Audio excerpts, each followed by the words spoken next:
Hello, नमस्कार, आदाब, सत श्री अकाल और अस्सलाम वालेकुम। मैं हूं मोहम्मद अहमद काज़मी, लेकर आया हूं आपका पसंदीदा कार्यक्रम नज़र दुनिया पर। आज यमन जंग के बारे में बड़ी खबर है। अमेरिका और सऊदी अरब की तरफ से थोपी गई जंग का सामना कर रहे यमन के हूथियों के सऊदी अरब पर बढ़ते जवाबी हमलों और हाल ही में यूनाइटेड अरब एमिरेट्स पर हुए हमलों के बाद ऐसा लगता है कि अब ये दोनों मुल्क जंग बंद करने के बारे में कुछ संजीदा गौर कर रहे हैं। लेकिन साथ ही महसूस हो रहा है कि जो कदम जंग रोकने के लिए उठाया जा सकता है, उस तरफ ये मुल्क अब भी नहीं बढ़ रहे हैं। आज गल्फ कोऑपरेशन काउंसिल जीसीसी की तरफ से यमन जंग में शामिल सभी ग्रुप्स को अमन बातचीत के लिए अपील की गई है और ये बातचीत सऊदी अरब की राजधानी रियाद में अंजाम देने का ऐलान किया गया है। सऊदी अरब की राजधानी रियाद में ही जीसीसी का हेडक्वार्टर है, लेकिन दूसरी तरफ से यमन में हूथियों की नेशनल साल्वेशन सरकार ने कहा है कि किसी भी बातचीत से पहले यमन की घेराबंदी खत्म होनी चाहिए और हमलावर मुल्क सऊदी अरब की राजधानी में अमन बातचीत कामयाब होने के इम्कान नहीं है।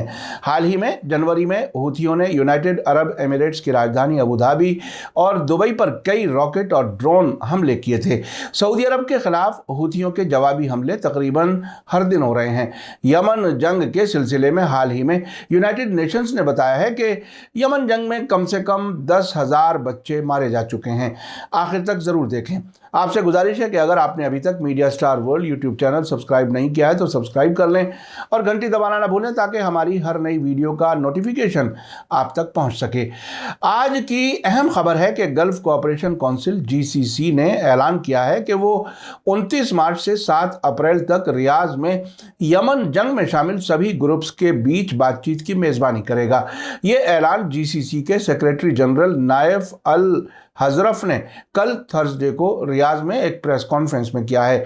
अल अरेबिया टेलीविज़न के मुताबिक बातचीत के दौरान जिन बिंदुओं पर चर्चा होगी उनमें फौजी और सियासी समेत 6 टॉपिक्स शामिल होंगे।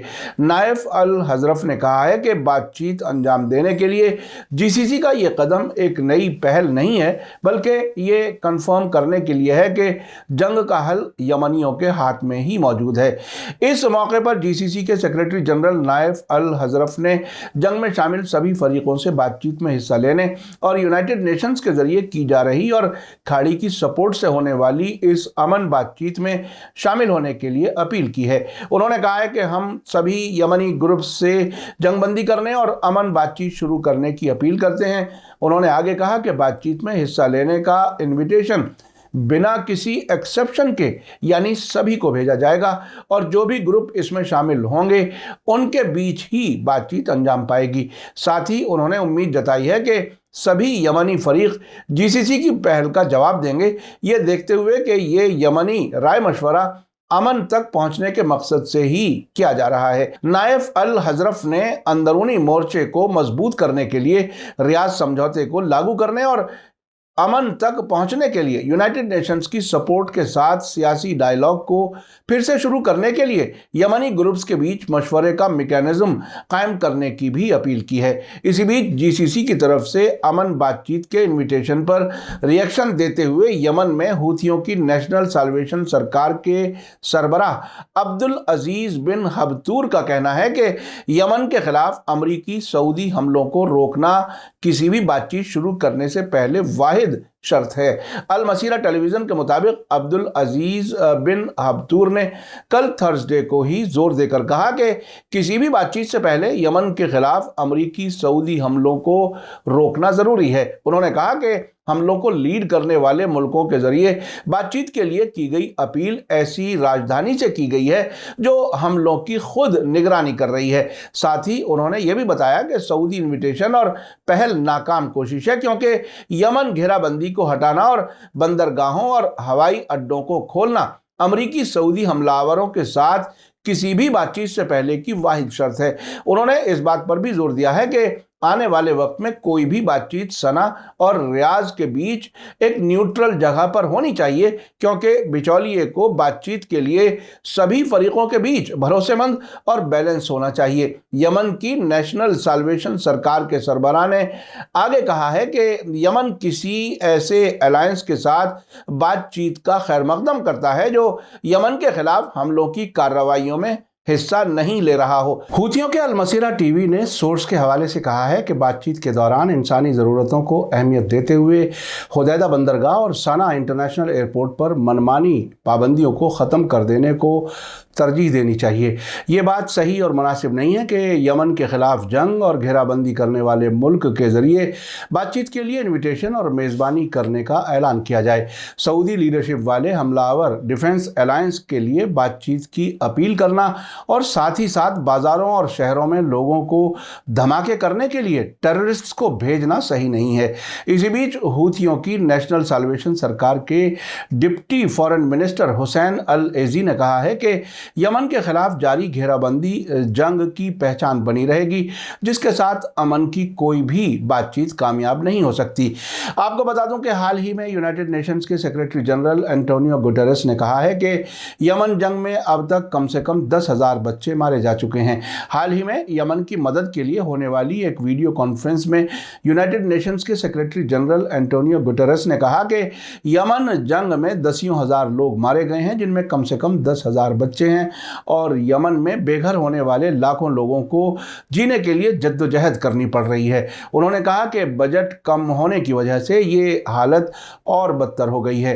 वर्ल्ड फूड प्रोग्राम लोगों को दी जाने वाली मदद को आधा करने के लिए मजबूर है और ये कमी जारी रहेगी। एंटोनियो गुटेरेस ने वार्निंग दी है कि 80 लाख लोगों को खाने के सामान की मदद कम कर दी गई है, जिसके खतरनाक नतीजे होंगे। एंटोनियो गुटेरेस ने कहा कि मुमकिन है कि अगले कुछ हफ्तों में तकरीबन 40 लाख लोगों को साफ पीने का पानी भी न मिल सके और 10 लाख औरतें और लड़कियां मेडिकल सर्विसेज से भी महरूम हो जाएं। यूनाइटेड नेशंस ने ऐलान किया है कि यमन में 1,73,00,000 लोगों की मदद के लिए $42,70,000 के बजट की ज़रूरत है। आपको याद दिला दूं कि हाल ही में फरवरी में हूथियों की नेशनल साल्वेशन सरकार में कैदियों के मामला देखने वाले नेशनल कमेटी के सरबराह अब्दुल कादिर अल मुर्तज़ा ने बताया था कि हज़ारों कैदियों की अदला बदली के समझौते पर पहुंचने के लिए यूनाइटेड नेशंस के ज़रिए से सऊदी लीडरशिप वाले फौजी अलायंस के साथ बातचीत हो रही है। उन्होंने यूनाइटेड नेशंस से अगले दौर की बातचीत से पहले यूनाइटेड अरब एमिरेट्स को भी शामिल करने की अपील की थी। फरवरी में अल मसीरा टेलीविज़न चैनल ने खबर दी थी कि 2015 में जंग की शुरुआत के बाद से 9,000 से ज़्यादा कैदियों को लोकल सतह पर अदला बदली के ज़रिए आज़ाद किया गया है, जबकि यूनाइटेड नेशंस अक्टूबर 2020 में सिर्फ 1,880 कैदियों की अदला बदली का समझौता करने में कामयाब रहा था। आपको बता दूं कि हाल ही में जनवरी में यमन के हूथियों ने यूनाइटेड अरब एमिरेट्स की राजधानी अबू धाबी और दुबई पर कई हमले किए थे। पहले हमले में अबू धाबी में एक तेल के कारखाने के नज़दीक हुए हमले में 2 भारतीय और 1 पाकिस्तानी शहरी भी मारे गए थे। फरवरी में ही ब्रिटेन की human rights organisation Save the Children ने अपनी रिपोर्ट में कहा था कि यमन में जनवरी के दौरान हर घंटे एक शहरी की मौत हुई है। सेव द चिल्ड्रन का कहना है कि यमन में जनवरी 2022 मार्च 2015 में यमन के खिलाफ सऊदी फौजी अलायंस के जरिए थोपी गई जंग के बाद से सबसे खूनी महीना रहा है। 6 जनवरी 2022 से 2 फरवरी 2022 तक यमन में 200 से ज़्यादा एडल्ट और 15 बच्चे मारे गए थे, जबकि इस दौरान 354 बड़े और 30 बच्चे जख्मी भी हुए हैं। जनवरी महीने में यमन में मुतासरीन की तादाद पिछले साल के किसी भी महीने से 3 गुना ज़्यादा थी। सेव द चिल्ड्रन के डायरेक्टर जिलियान मवीज़ का कहना था कि अब यमन जंग में बच्चों पर हो रहे जुल्म पर खामोश बैठना जायज़ नहीं है। हम किसी भी तरह से बच्चों की ज़िंदगी को नज़रअंदाज नहीं कर सकते। सऊदी अरब और उसके कई दोस्त मुल्कों ने मिलकर अमेरिका और यूरोपीय मुल्कों की सपोर्ट के साथ यमन के साबिक प्रेसिडेंट अब्द रब्बू मंसूर हादी की सरकार को बहाल करने के मकसद से मार्च 2015 में यमन के खिलाफ जंग शुरू की थी। भारी हथियारों से लैस सऊदी अरब के जरिए गरीब मुल्क यमन पर लगातार बमबारी के बावजूद यमनी फौज धीरे धीरे मजबूत हो गई और अब वो न सिर्फ सऊदी अरब में बल्कि यूनाइटेड अरब एमिरेट्स में भी ड्रोन, मिसाइल और रॉकेटों से जवाबी हमले कर रहे हैं। अब सऊदी अरब और यूनाइटेड अरब एमिरेट्स के जरिए अपनी ही जेब में काम करने वाली गल्फ कोऑपरेशन काउंसिल के बैनर पर रियाज में बातचीत का ड्रामा किए जाने की कोशिश है, जबकि हूथियों ने साफ कह दिया है कि हमलावर मुल्क की राजधानी में बातचीत कामयाब नहीं हो सकती। हो सकता है कि इस बातचीत को हूथियों के बगैर अंजाम देकर एक बार फिर ये कहा जाए कि हूथी जंग खत्म करना नहीं चाहते। आपको बता दूं कि सऊदी अरब अपनी पसंद की अब्द रब्बू मंसूर हादी की सरकार की बहाली के लिए हूथियों के खिलाफ जंग जारी रखे हुए है। यमन पर हमलों में सबसे अहम रोल अदा करने के बावजूद सऊदी अरब खुद को न्यूट्रल दिखाने की कोशिश करता रहा है और इसके लिए अपनी जेब में काम करने वाली गल्फ कोऑपरेशन काउंसिल का इस्तेमाल करना चाह रहा है। सऊदी अरब की तरफ से दुनिया की आंखों में धूल झोंकने की ये ऐसी कोशिश है जिस पर अमेरिका और यूनाइटेड नेशंस भी पर्दा डाले रखना चाहते हैं। यूनाइटेड नेशंस अब भी सऊदी अरब में मौजूद अब्द रब्बू मंसूर हादी की हुकूमत को ही रिकॉग्नाइज करता है, जबकि यमन की राजधानी सना समेत मुल्क का अक्सर हिस्सा हूथियों की नेशनल साल्वेशन सरकार के तहत है। इसी के साथ मुझे दीजिए इजाजत। आज का एपिसोड कैसा लगा कमेंट्स में जरूर लिखें। थैंक यू, धन्यवाद, शुक्रिया। जय भारत, जय हिंद।